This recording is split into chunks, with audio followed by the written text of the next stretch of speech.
I didn't expect much on my birthday. That's what I kept telling myself as I got dressed for work. Just another Tuesday, nothing special. No point in hoping for a text or a call. Not after the last 4 years. Still, I checked my phone before I left the apartment. Nothing. At the office, it was business as usual. Meetings, emails, people chatting about the weekend. Around lunchtime, Nina from the marketing team came over with a single cupcake and a plastic candle. "Happy birthday," she said with a smile. "We didn't forget." I laughed. It sounded lighter than I felt. I thanked her, blew out the candle, and made a joke about getting old. Everyone clapped, then went back to their desks. It was sweet. It really was. But the kindness just made the emptiness stand out more. After work, I stopped by the grocery store and picked up a small bottle of wine, told the cashier I was celebrating something minor.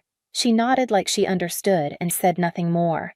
At home, I poured a glass, kicked off my shoes, and sat on the couch. The cupcake from Nina sat untouched on the counter. My phone was still blank. I watched it until the screen dimmed and went black. The worst part wasn't the forgetting. It was how normal it had become. No card, no text, no mention. I kept telling myself that adults don't need birthdays, that I shouldn't care. But deep down, I did. I still hoped.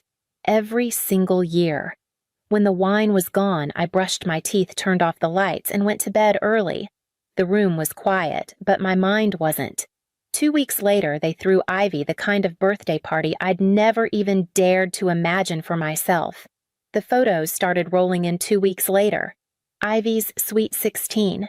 Mom had booked a rooftop restaurant with string lights and a hired DJ. Everyone looked dressed for a magazine shoot.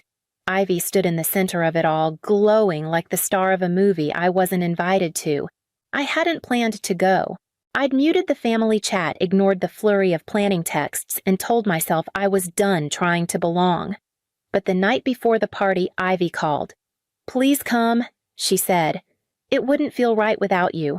Her voice was soft, and it caught me off guard. Ivy had never been cruel. She was just used to being the one they celebrated.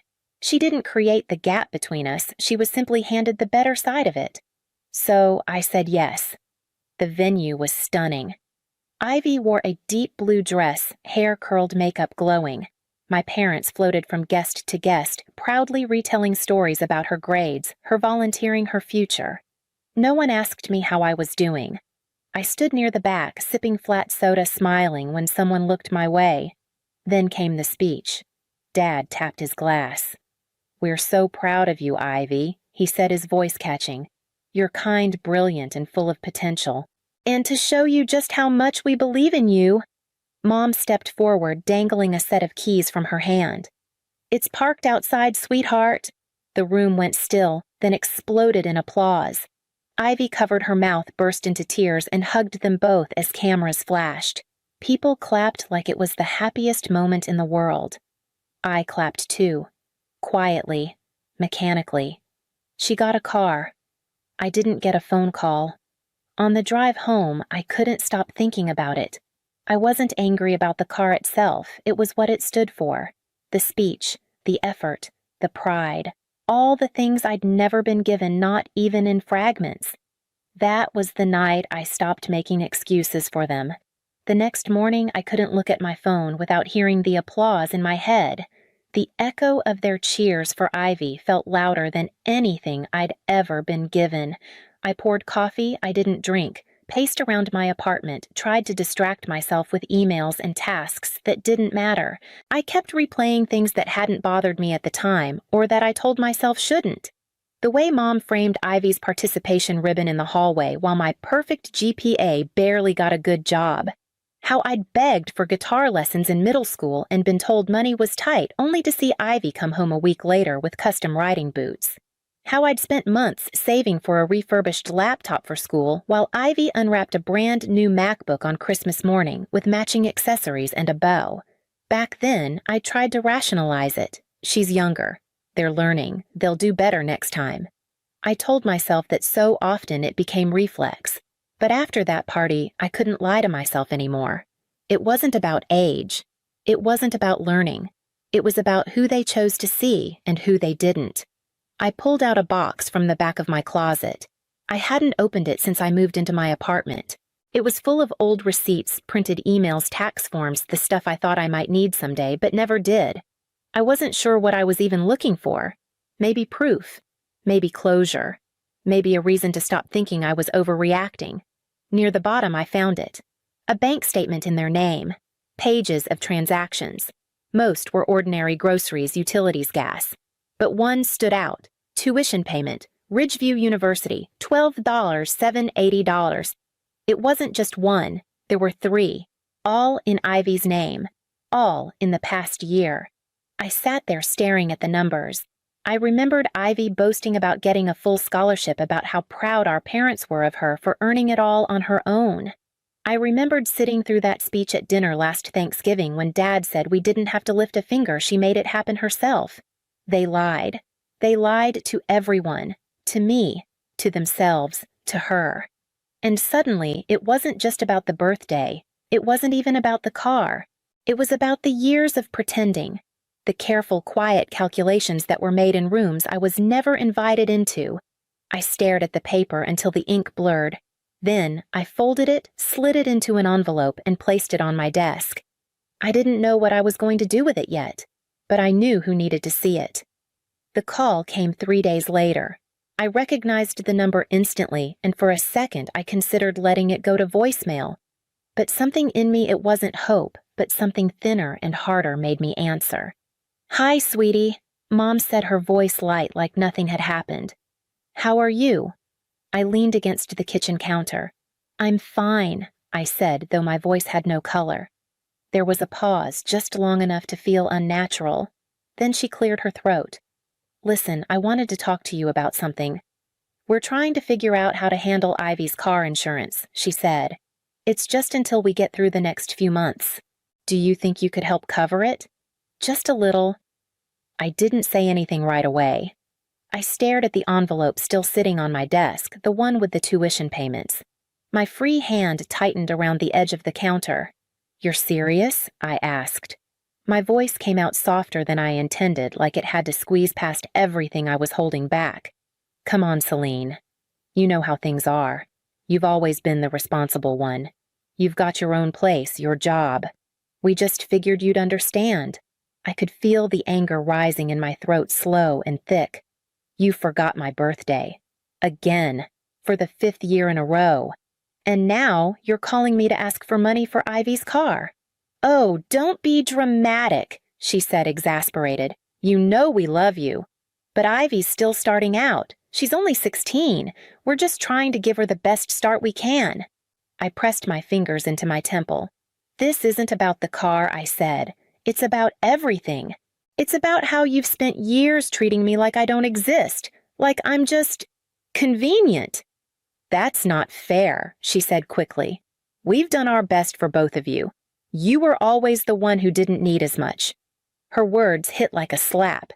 Not because they were new, but because they were familiar. I'd heard them before in 1,000 different forms. Strong, independent, fine on your own. No one ever asked what it took to become that way. "I can't do this," I whispered. "Celine." I hung up. The silence after was immediate and sharp. I stood there, hand still on the counter, breathing like I'd run a race. My cheeks burned. My eyes stung, but no tears came yet. I crossed the room, picked up the envelope, and held it in both hands. My fingers trembled. I knew it was time to stop waiting for them to see me. It was time to make them look. I texted them the next morning. Short, direct. "We need to talk. All of us. Sunday." Mom replied within minutes with an enthusiastic, "Of course, looking forward to it." Dad didn't respond. Ivy just sent a thumbs-up emoji. I spent the rest of the week rehearsing what I was going to say, rewriting it in my head, then throwing it all away and starting over. No version ever felt enough. But I wasn't going there for their comfort. I was going to make them sit with what I had carried. Sunday came. The house looked the same as it always had, too clean, too bright, like nothing ugly ever happened there. I rang the bell, even though I still had my key. Mom opened the door smiling like I was just home for a visit. I didn't smile back. They were already sitting in the living room when I walked in. Dad on one end of the couch, arms crossed like a man bracing for something unpleasant. Mom sat next to him, her hands folded tightly in her lap. Ivy curled up in the armchair by the window, looking nervous but trying to smile. "Thanks for being here," I said, though I didn't mean it. "There's something I need to say, and I need you to hear it all the way through." Mom gave a quick nod. "Of course, sweetheart." I took a breath, reached into my bag, and pulled out the envelope. I didn't hand it to anyone. I just held it. "You forgot my birthday again," I started. 5 years in a row. Not a text. Not a card. And I kept telling myself it didn't matter, that I was grown, that I didn't need anything from you. They shifted but said nothing. "But then you threw Ivy that party. You gave speeches. You cried. You gave her a car." And I clapped like I wasn't dying inside. Mom's eyes were already glassy. Dad looked at the floor. "I found your bank statements, the ones showing you've been paying Ivy's tuition. After telling me for years you couldn't help me. After I worked 2 jobs to keep my apartment and finish school." There was a pause. Mom sniffled. "We didn't mean to hurt you," she said softly. Ivy's so young. She needed more help. You've always been so strong." I looked at her, then at Dad, who still hadn't spoken. "That's the story you've told yourselves, that I didn't need anything because I never asked. That strength means not deserving support." I turned to Ivy, who had gone quiet. Her eyes were wide, almost guilty. "I didn't ask for any of this," she said. "I didn't even know about the tuition." "I know," I said, "and I don't blame you. But you still got everything I was told we couldn't afford. You got the best of them, and I got what was left." No one said anything. Just silence thick enough to press against my skin. "If I don't matter to you the same way she does," I said finally, "then I'm done. I won't keep showing up for people who can't even see me." And then I walked out for the last time without looking back. I didn't block their numbers immediately, but when the silence lasted longer than I expected, I knew exactly what I had to do next. I blocked their numbers the following Tuesday. I didn't make a scene about it. No final message, no dramatic declaration. Just opened my phone, scrolled through my contacts, and pressed the buttons one by one. It was clinical. Quiet, like closing a window before a storm.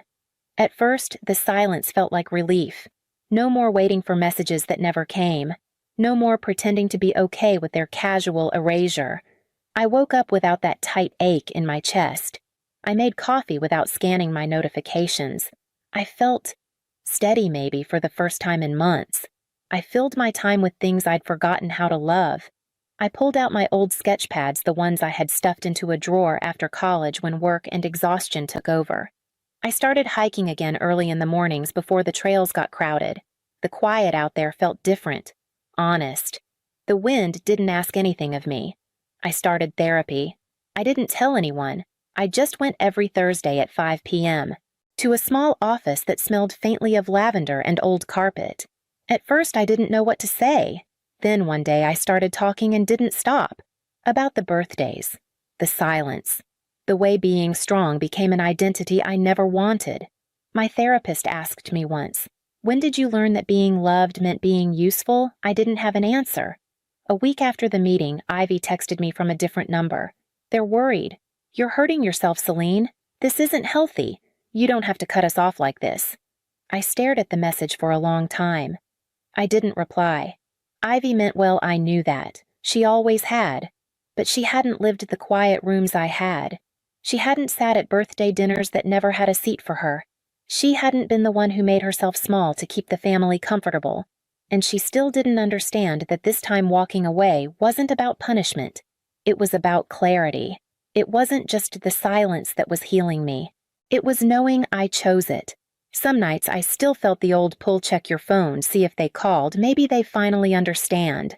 But I'd sit with that feeling, let it wash over me like a wave I didn't have to fight anymore. And when the silence stayed, I let it. Until one Saturday when someone rang my doorbell. I opened the door and there he was, my father standing on the porch like someone who wasn't sure if he'd come to say sorry or be told to leave.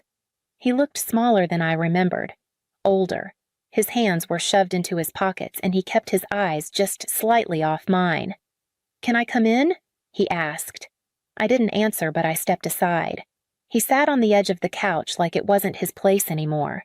For a long time, he didn't say anything. Then, finally, "We didn't mean to hurt you, Celine. We thought we were doing what was best. Ivy needed more. And you always figured things out." I sat across from him, hands in my lap. "You made me figure things out." He flinched slightly, like the words landed harder than he expected. "I'm not strong because you believed in me," I said. "I'm strong because I didn't have a choice. Because every time I needed something, you told me we couldn't afford it. But somehow, you always found a way for Ivy." He didn't argue, just nodded slowly, staring down at the floor like it might hold some answer he hadn't found in me. When he left, I didn't walk him to the door. Later that night, Ivy called. This time I picked up. "I need to tell you something," she said quietly. "The scholarship, it wasn't real." I didn't say anything. "They told everyone I got a full ride, but they've been paying everything, taking out loans. They didn't want you to know. They didn't want me to feel guilty." I closed my eyes. "But you knew." "Not at first," she said. "But yeah, I figured it out, and I didn't know what to do with it. I didn't want them to do it, Celine. I swear I didn't ask for any of it. I believed her. That was the hardest part. She never asked for the pedestal. She was just born into the right role." We sat in silence on the phone for a long time, breathing through something too old to name. "I just wanted to be your sister," she said. And I realized for the first time I might want that too. A year later, my apartment felt different. Not bigger, not quieter, just mine. The kind of stillness that didn't ache anymore. I'd started a new job a few months back. My boss actually remembered my name, asked how I was doing, thanked me for the work I did. It still caught me off guard sometimes how something so small could feel so unfamiliar. Ivy and I talk now. Not every day and not about everything. But there's effort. She asks about my life without expectation, listens without defending our parents. We meet for lunch sometimes, and once she showed me a poem she wrote about sisters who grow up in different houses under the same roof. It made me cry, though I didn't tell her that. Mom and Dad haven't reached out again. I don't know if they ever will. Some part of me used to ache for that, but now it just feels like a fact, like gravity, like something I can live with. I spent my birthday alone this year. I didn't throw a party, didn't post about it, didn't wait for anyone else to remember. I baked myself a small cake vanilla, just like that cupcake from work the year they forgot me for the 5th time. I set one candle in the middle, no singing, no applause. Just me in my kitchen, barefoot, the smell of sugar in the air. I lit the candle, watched the flame flicker for a few seconds, then closed my eyes and breathed in. I didn't make a wish. I didn't need to. When I opened my eyes, the room looked exactly the same, but something in me had shifted quiet certain. This time I didn't need anyone else to show up. I had. The evergreen branches sway in the November wind as I pull up to my childhood home, the stone path dusted with early Vermont snow. 6 years since I've walked this familiar route. My heels click against the flagstones, steadier than my heartbeat, as I balance the gourmet food containers from Chanterelle's restaurant. Mom's favorite butter-poached lobster, the special occasion truffle risotto she used to drive an hour to get. The sharp bite of winter air stings my face, but hope warms my chest. I pause at the burgundy front door, taking in the brass knocker I polished every spring growing up. My reflection in its surface shows a woman my younger self wouldn't recognize: cashmere sweater, pearl earrings, not a strand of hair out of place. The senior financial consultant who finally made it. The door swings open before I can knock. Dad stands there, his face carved from granite, eyes as cold as the marble floors behind him. "We don't have a daughter named Madison, please leave." The words hit like a physical blow. I stumble back, the fancy food containers nearly slipping from my grip. "Dad?" But he's already turning away, leaving me on the doorstep like an unwanted delivery. Movement catches my eye, Tyler lounging against the foyer wall, a ring of keys clipped to his belt. My old bedroom keys, the ones I forgot to take when I left for college. His smirk slices through me. The door closes with a quiet click that echoes in my bones. I stand there, frozen, the expensive food growing cold in my numb fingers. The windows reflect warm light and moving shadows, the family gathering happening without me. The family I've poured my life into supporting. Memory drags me back to my office at JP Morgan 3 weeks ago. The familiar routine of setting up monthly transfers while studying market trends on my second monitor. The modest apartment I kept despite my senior position. Every extra dollar flowing to my family. That proud moment 4 years back when I could finally take over their mortgage payments. The sacrifices that meant no European vacations, no designer wardrobe, no luxury car. Just the satisfaction of providing for the people I loved. Mom's monthly calls grew shorter over the past year. I noticed, but didn't let myself question why. Too focused on the next promotion, the next increase in support I could provide. The devoted daughter, still trying to earn gold stars at 33. The next morning, the movement across the street catches my attention. Mrs. Carver, our neighbor of 20 years, hurries over in her practical winter boots. Her face carries an expression I've never seen before, pity mixed with something darker. "Madison, honey, they left early this morning." She wrings her hands in her wool gloves. "For Tyler's new lake cabin, said they were spending the holiday there." The words don't make sense at first. Lake cabin? Tyler doesn't have. But my hands are already pulling out my phone, muscle memory opening the banking app. The recurring transfers are still active. $2,500 for the mortgage, $1,500 for household expenses, $1,200 for Tyler's supposed debt consolidation. The numbers blur as my fingers move through the cancellation screens, each tap a small act of rebellion. I sink into my rental car, the leather seats still warm. The perfect vehicle for the family Thanksgiving reunion I'd imagined. My phone pings a text from Tyler. "Too late. Mom and Dad already pulled next month's funds. Enjoy Thanksgiving alone, sis." My hand shakes so hard I nearly drop the phone. The screen glows with those cruel words, illuminating the truth I've spent years refusing to see. Snow begins to fall outside. Soft flakes that blur the house where I'm no longer welcome. Where maybe I never really was. I start the engine, muscle memory guiding me toward the Whitfield Inn downtown. My mind spins with questions I'm afraid to answer. What would you do if the family you've sacrificed everything for suddenly claims you don't exist? Would you walk away, or would you dig deeper to uncover the truth behind their betrayal? The snow falls harder now, each flake carrying the weight of a memory I'll have to rewrite. This isn't the end of the story, it's just the beginning of a very different one than I expected to tell.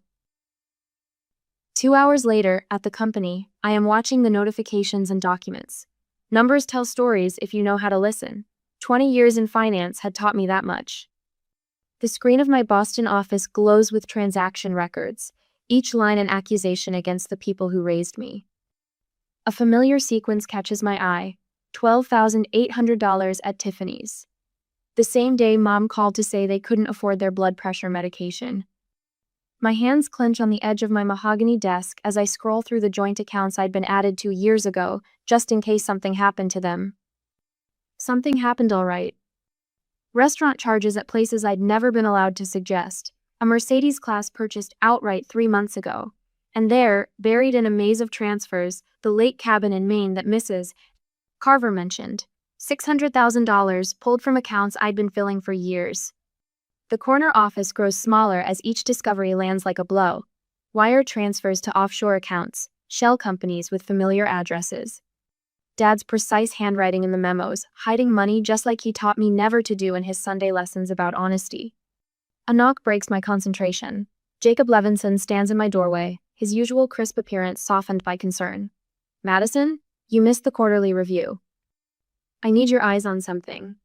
The words scrape out before I can stop them. "Jacob's our best forensic accountant, the one we call when numbers don't add up. Close the door." He settles into the chair across from me, bow tie slightly askew. I turn my monitor so he can see the screen. "Tell me I'm wrong about what I'm seeing." His frown deepens as he scrolls, fingers tapping an anxious rhythm on my desk. "These patterns, Madison, this isn't just family taking advantage. These are professional money laundering markers." The words sink into my stomach like stones. "What do you mean, professional?" "See these transfers through the car wash?"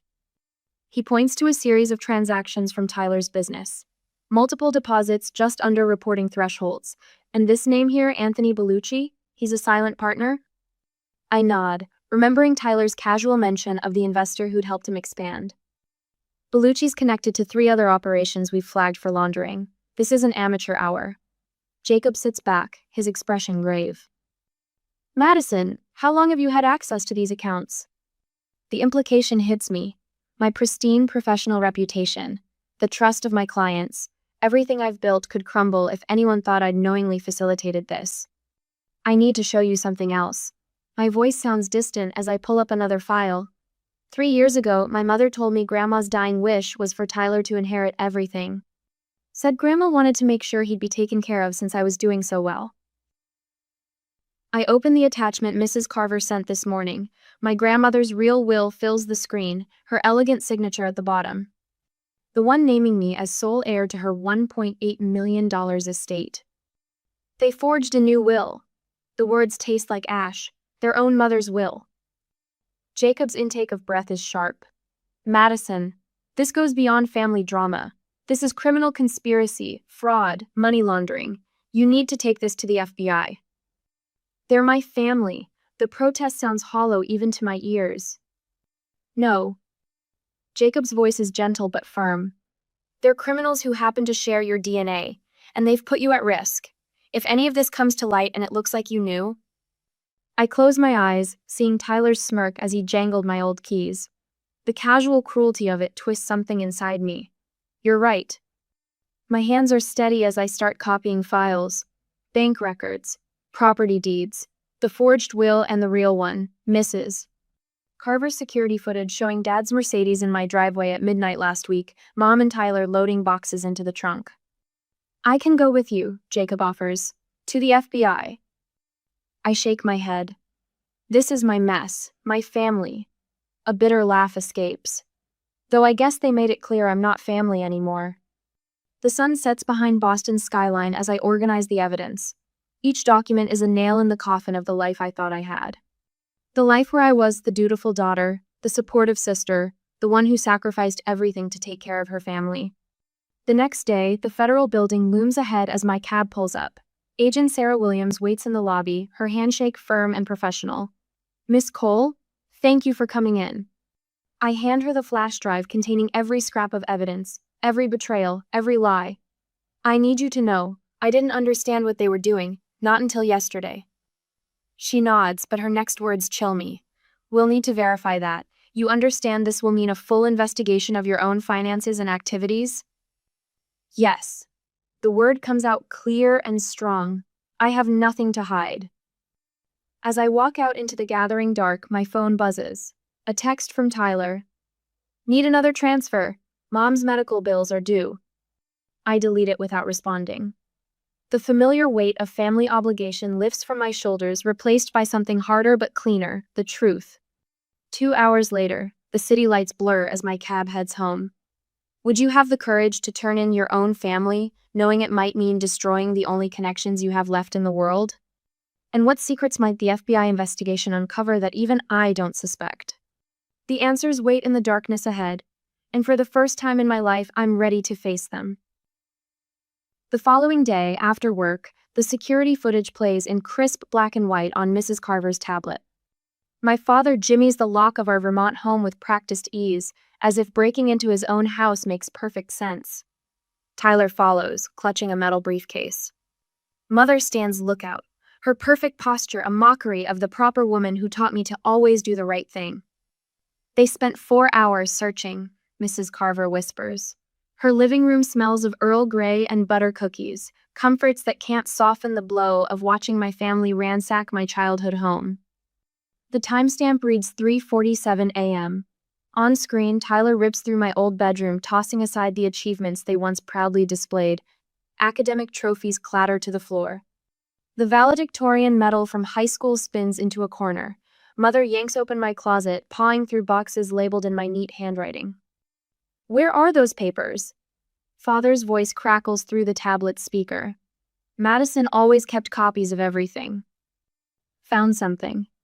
Tyler waves a stack of documents. Financial records from when she first started managing Grandma's accounts. Father snatches the papers, eyes scanning rapidly. These prove nothing. Keep looking. My hands clench around my coffee mug. cold now after watching an hour of footage. Mrs. Carver's tabby cat purrs against my ankle, offering feline comfort as I witness my family's true nature. The video jumps forward. Tyler paces the kitchen, phone pressed to his ear. "Listen, Mr. Bellucci, we have a situation." "No, she hasn't gone to the feds yet, but—" His face blanches. "Yes, sir. I understand the consequences. We'll handle it." Mrs. Carver pauses the footage. "Anthony Bellucci. That name means something to you?" Jacob mentioned him. My voice sounds distant to my own ears. Connected to money laundering networks. The next clip shows them loading boxes into Tyler's SUV. Mother glances directly at Mrs. Carver's security camera, her face twisting into something ugly. Ungrateful little witch, after everything we did for her. Everything they did for me, like draining my bank accounts, forging documents, stealing my inheritance. They headed straight for the lake house after this, Mrs. Carver says. Called a real estate agent on the way, listed the Vermont property yesterday. I set down my mug before my trembling hands can betray me. I need to make a call. 2 hours later, the FBI agent Sarah Williams meets me at a quiet coffee shop in Boston. Her salt and pepper hair and sensible blazer remind me of my high school guidance counselor, but her eyes hold steel. "We'll need access codes, property details, anything you can provide." She slides a notepad across the table. "The more thorough you are, the better our chances of recovering evidence before they destroy it." I write until my hand cramps. Security codes, account numbers, the hidden key to Tyler's office, the location of my parents' walls safe behind my father's college diploma. "You understand what this means?" Agent Williams asks when I finish. "There's no going back once we move forward." The weight of 33 years of family ties settles on my shoulders, then lifts. They stopped being my family the moment they said I didn't exist. My voice holds steady. "I want to know everything you find." Dawn breaks harsh and cold 3 days later. I watch from my apartment window as black SUVs converge on 3 locations: the lake house, the Vermont property, Tyler's car wash. My phone buzzes with updates from Agent Williams. Lake house, parents in custody, multiple computers seized. Vermont, hidden room in basement, cash and documents recovered. Car wash, T-Cole attempted to delete files, digital forensics team on site. The last message arrives as morning light spills across my bedroom floor. Parents claiming T-Cole masterminded everything. Want to make deal. I don't respond. Instead, I sink into the silence of my apartment.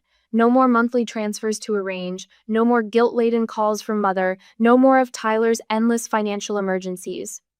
That night, I sleep 8 uninterrupted hours for the first time since college. When I wake, my shoulders have dropped from their perpetual hunch. The constant knot in my stomach has loosened.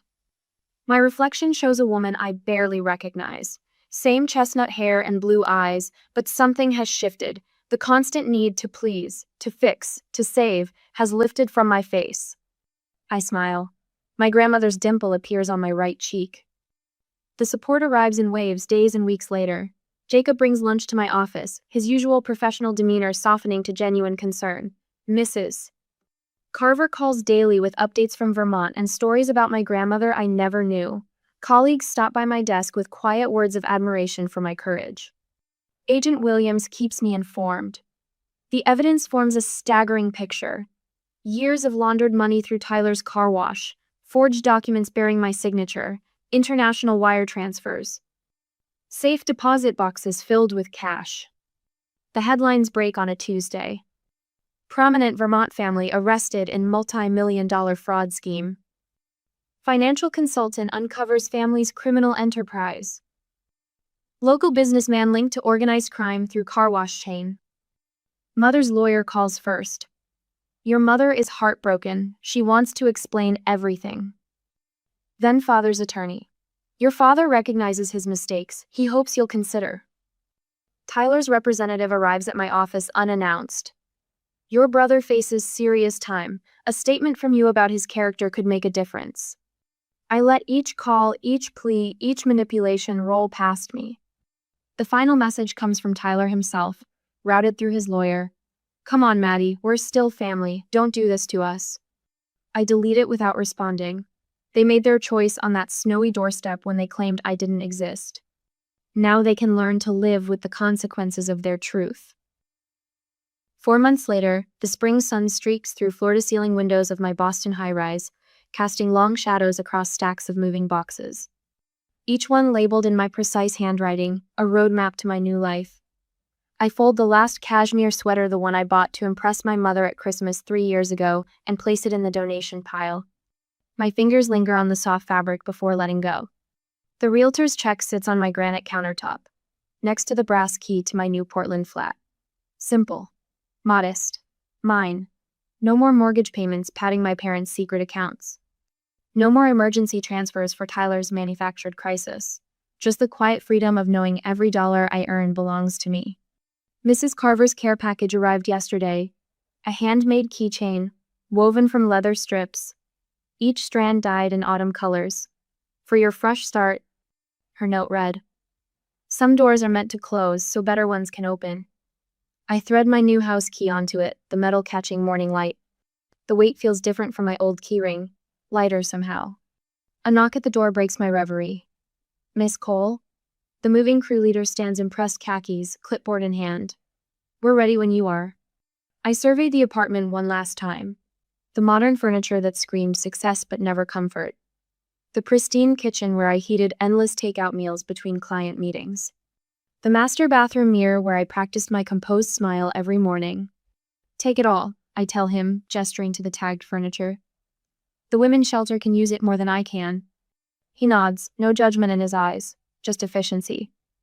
His crew moves in like a choreographed dance, wrapping, lifting, carrying the pieces of my old life away. I shoulder my weekend bag, the only luggage I'm keeping, and head for the elevator. The doorman tips his hat. Good luck in Maine, Miss Cole. His weathered face softens. Sometimes the bravest thing is walking away. The morning sun warms my face as I step onto the sidewalk. My sensible heels, the ones I wore to every family holiday, click against concrete for the last time. I'll donate them too, along with the rest of my corporate armor, once I reach Portland. The first letter arrives before I've finished unpacking. Mother's familiar cursive flows across prison stationery, each word calculated to wound. Tyler was troubled. We were desperate. You don't understand what it's like to be a parent. The old guilt rises, then fades like morning mist. I feed the pages into my shredder without reading further. Tyler's call comes next, his voice breaking through the prison phone line. Maddie, please, I was sick. The gambling, the drugs, I never meant to hurt you. If you'd just speak to my lawyer about... Goodbye, Tyler. The words come easily now, weighted with truth instead of anger. I press the end button, cutting off his protests mid-sentence. Their attorney appears at my office door the following week. His Brooks Brothers suit a shade too tight across middle-aged spread. Your parents are facing a serious time, Madison. A character statement from you could make the difference. After all, family is... I'm not family. The words ring clear in my sunlit office. They made that very clear last Thanksgiving. I turn back to my computer screen, dismissing him as efficiently as I once approved wire transfers. The texts and emails pile up from old family friends. How could you abandon them? They're still your parents. Blood is thicker than water. Each one lands with less impact than the last, like rain against a window pane. I sit at my maple desk, carefully chosen for my new home office, and open the document my attorney sent. Victim impact statement glows at the top of the screen. My fingers hover over the keyboard as memories surface. Mother's tightening smile when I mentioned my promotion. Father's dismissive wave when I tried to discuss investment strategies. Tyler's smirk as he jingled my old keys. The words flow, like water breaking through a dam. Not angry, not bitter, just true. JP Morgan requests your presence. The email arrives on a Tuesday morning. My stomach clenches, but my hands remain steady as I straighten my simple gray blazer, no designer labels anymore, and take the elevator to the executive floor. That same day, afternoon, the boardroom falls silent as I enter. Richard Blake, our CEO, studies me with sharp eyes. The FBI investigation made the financial press, Madison. I meet his gaze, spine straight. Years of family manipulation taught me to read faces hold something unexpected. Respect. We're announcing partnership promotions next week. He slides a folder across the polished table. Your integrity in this situation. It's exactly what we look for in our leaders. Later, my colleague stopped by my office. No fake sympathy, no awkward platitudes, just quiet acknowledgement in their nods, in the way they include me in lunch plans without pressure. They see me now not the dutiful daughter, not the family ATM, just Madison. The following week, the courthouse looms golden in morning light. I chose a simple black dress, pearls at my throat. Cameras flash as my parents enter in orange jumpsuits, makeup failing to hide mother's fury, father's jaw clenched against reality. Tyler slumps at the defense table, designer suit hanging loose on his frame. His eyes find mine, pleading. The same look he gave me at 16 when he wrecked my car, at 20 when he needed bail money, at 30 when he swore the gambling debts were paid. I feel nothing but peace. My impact statement waits in crisp black font. The words rise clear and strong, filling the hushed courtroom. Not a daughter's pain, not a sister's betrayal. Just facts, laid bare like sunshine through stained glass. The judge peers over his glasses. Miss Cole, your courage in coming forward, in choosing truth over family loyalty is commendable. He shuffles papers, eyes stern. The sentence for Tyler Cole, 14 years. For Daniel and Lorraine Cole, 7 years each. Mother's sob echoes against marble walls. Father stares straight ahead, stone-faced to the end. Tyler crumples in his chair as deputies approach with handcuffs. I stand, gathering my leather portfolio. A fresh keychain catches light from courthouse windows. New keys, new life, new truth. The heavy doors swing wide, spring air rushing in. I step into sunshine, letting the doors close behind me with a quiet click of certainty. Some doors need to close before better ones can open. At the present, the morning sunlight spills across my Portland balcony, painting the wooden floorboards in stripes of gold. Steam rises from my coffee mug, carrying the rich aroma of fresh roast into the salt-tinged breeze. Below, fishing boats bob in the harbor, their weathered hulls telling stories of storms weathered and calmer waters ahead. 6 months since I left Boston's glass towers behind, my new home welcomes me with creaking floorboards and windows that stick in humid weather. Nothing like the sterile perfection of my high-rise apartment, where every surface gleamed with the polish of appearances kept. In my home office, family photos no longer crowd my desk, demanding attention with guilt-laden eyes.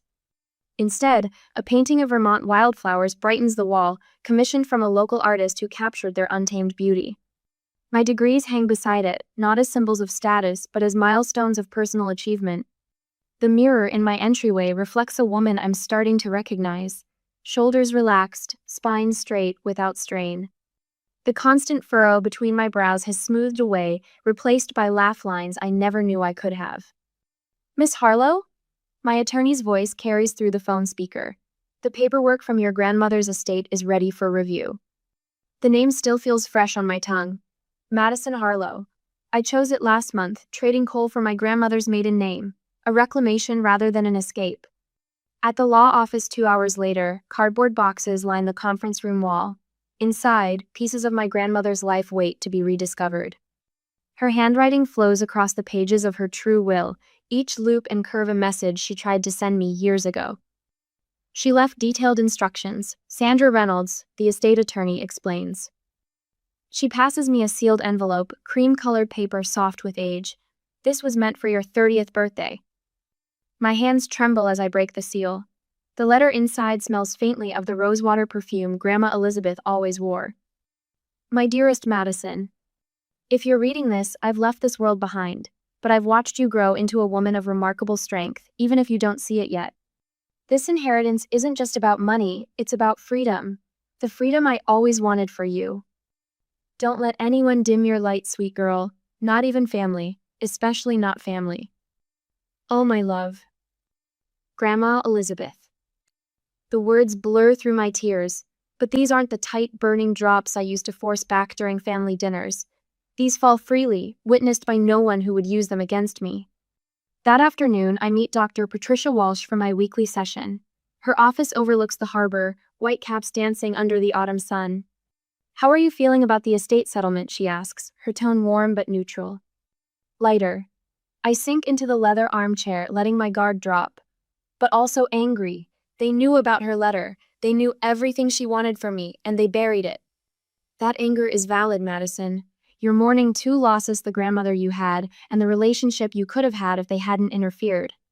I keep thinking I should feel guilty about their prison sentences. The good daughter would feel guilty, right? What would you tell another victim of financial abuse? The question catches me off guard. Victim, that word still feels strange. Why? Because victims are supposed to be. I pause, understanding hitting me like a wave against the breakwater. Weaker, less educated. Not senior financial consultants who should have known better. Should have known better, she echoes. Like someone who gets sick should have known better than to catch a virus? A laugh bubbles up, surprising us both. Point taken. Later that evening, Jacob stops by with takeout from the local Thai place.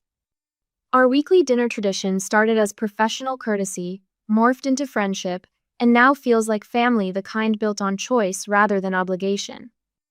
The foundation paperwork came through, he mentions between bites of pad thai. You're officially the founder of the Financial Freedom Project. Pride warms my chest. First scholarship goes out next month, full ride for survivors of financial abuse. Speaking of mail, he hesitates. Another letter came from your mother. I recognize her handwriting on the envelope he passes me. The same elegant script that used to sign birthday cards, permission slips, and later, withdrawal slips from my accounts. Dear Maddie, I read aloud, voice steady. Not a day goes by that I don't regret how things turned out. If you'd just talk to me, I could explain everything. Tyler led us astray, but we're still your parents. Family forgives. The words hold no power now. I uncap my pen, write, "No such person at this address," across the envelope, and drop it in the outgoing mail tray. My phone pings with a news alert. Tyler's criminal connections have abandoned him, leaving him to face additional charges alone. The family properties, including the car wash that served as their money laundering front, go up for auction next week. What will you do with your portion of the proceeds? Jacob asks. Donate it, all of it. I stand at my balcony door, watching boats return to harbor for the night. The Victims' Restitution Fund helps people rebuild their lives. Feels right to let that money finally do some good. The sunset paints the water in shades of possibility. Inside my apartment, nothing gleams with artificial perfection. The shelves hold books I want to read, not status symbols. Photos show friends caught in genuine laughter, not posed family portraits hiding rot beneath the surface. A text from Mrs. Carver lights up my phone. Spotted first snow on the mountains today, reminds me of someone strong and beautiful I know. I text back a heart emoji, something the old Madison would have considered unprofessional. The new Madison, the real Madison, knows better than to confuse walls with strength. Tomorrow, I'll wake to another sunrise over the harbor. I'll drink coffee from a handmade mug bought from the potter down the street. I'll wear my grandmother's pearls not as a reminder of loss, but as a testament to legacy. And I'll answer to a name that feels like coming home. Madison Elizabeth Harlow, finally the author of her own story. On the Thanksgiving day, the aroma of butter and sage fills my kitchen as morning sunlight streams through walnut-framed windows. My grandmother's recipe cards, edges soft from decades of holiday meals, guide my hands through the familiar motions. Fresh thyme and rosemary perfume the air while I shape her signature herb stuffing, each measurement precise from watching her prepare it 20 Thanksgivings ago. Warmth radiates from my oven as I survey the dining room. Crystal water glasses catch the November light, transforming it into prisms across my grandmother's lace tablecloth. The antique silver serving pieces Mrs. Carver rescued from my childhood home gleam at each place setting. No stark formality here, just the collected beauty of items chosen with love rather than obligation. My hands pause over the china plates, remembering last year's expensive takeout containers growing cold on that stone doorstep. The memory stings less now, like an old injury that's finally healing clean. I adjusted a napkin, knowing what my grandmother would say. Pretty is as pretty does, sweet girl, and nothing is prettier than honest love. The doorbell chimes. Jacob stands on my porch, wine bottle in one hand, genuine smile crinkling his eyes. Still can't believe you're hosting Thanksgiving in Maine, he says, pulling me into a quick hug. Bold move, claiming their territory as your own. More like reclaiming what's mine, I answered, taking his coat. The words come easily now, without the tremor of uncertainty that marked my voice for so long.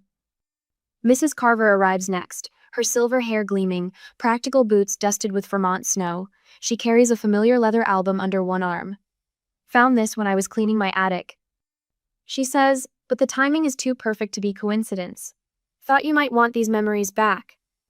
Sarah follows, her FBI badge replaced by a casual sweater, bearing a plate of her mother's pecan squares. Then came Mark and Anna from the Portland office, David from my weekly writing group, Lisa from the neighborhood book club. Each arrival brings something beyond their dish's genuine warmth, shared laughter, the comfortable ease of connections chosen rather than commanded. We gather in my living room, wine glasses catching the firelight.